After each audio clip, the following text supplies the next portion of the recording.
Yesaya tia dionumsia. Se Awurade sie nie. Muni atemuso. Na munya adetenene. Na me nkwagye reyaba. Na oribeyi metenene edi.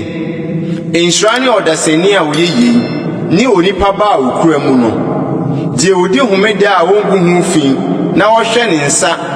Na anya bone biara no. Na onanani a odi ne ho abebata Awurade ho no. Mane nka se tio na Awurade betumi afiri ne man mu.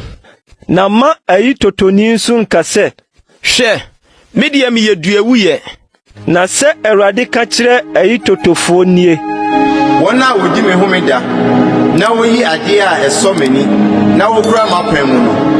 Bema won mi fie ne mafasuo mu afa. Ni din a eyesene mabani ne mama.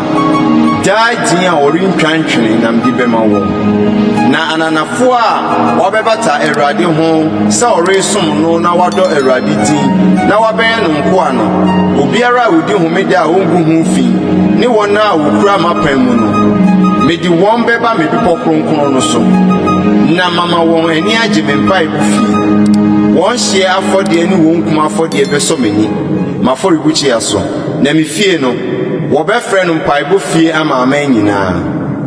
Awurade Nyankopɔn na oboa Israel adamfichi ano no asemnie.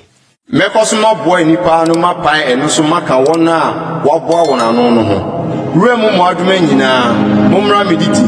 Kwaye mu adwuma nyinaa. Na remfo ye anifrafo. Won nyinaa nimti. Won nyinaa ye akraman mu. Ontumi mu bom. Wo ye nam kasafo de da hope enkoto. Na akraman no ye adufuripefo se.